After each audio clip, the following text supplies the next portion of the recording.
કેન્દ્રીય મંત્રી પુરુષોત્તમ રૂપાલાએ ક્ષત્રિય સમાજ વિરુદ્ધ ટિપ્પણી કરી છે।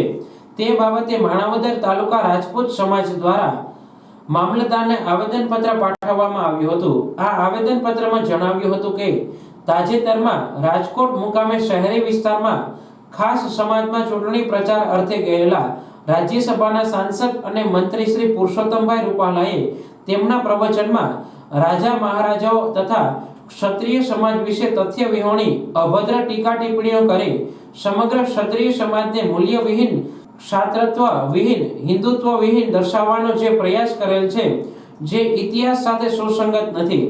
રાષ્ટ્ર અને હિન્દુત્વની રક્ષાના વતન માટે ક્ષત્રિય સમાજે અસંખ્ય બલિદાનો આપી શહીદી વહોરી છે અને 562 રજવાડાઓ આ દેશને સમર્પિત કરેલા છે।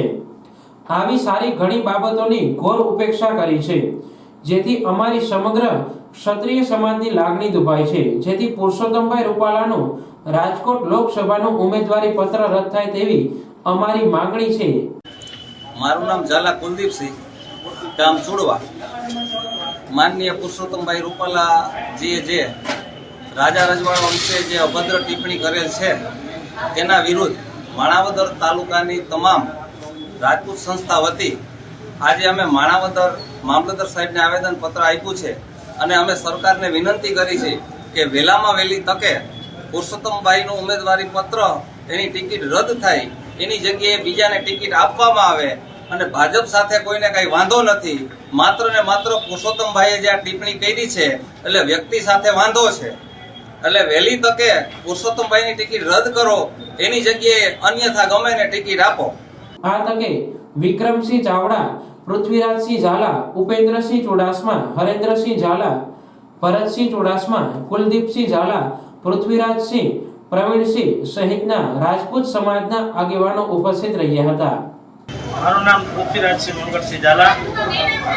હું આજે માણાવદર તાલુકા રાજપૂત સમાજની તમામ સંસ્થાઓ વતી શ્રી મામલતદાર સાહેબને આવેદનપત્ર દેવા આવ્યા છીએ, જેમાં અમારે રાજકોટ લોકસભાના ઉમેદવાર શ્રી પુરુષોત્તમભાઈ રૂપાલાએ જે રાજપૂત સમાજ વિશે અભદ્ર ટિપ્પણી કરી છે એના વિશે અમને વાંધો છે। જ્યારે 100-200 કાર્યકરના અસંતોષના હિસાબે જો ટિકિટ બદલતી હોય તો આ તો 22 કરોડ રાજપૂતોનો પ્રશ્ન છે, તો 22 કરોડ રાજપૂતોના અસંતોષ ન ખાળી અને પુરુષોત્તમભાઈ રૂપાલાની ટિકિટ રદ થાય એવી અમારી લાગણી અને માગણી છે।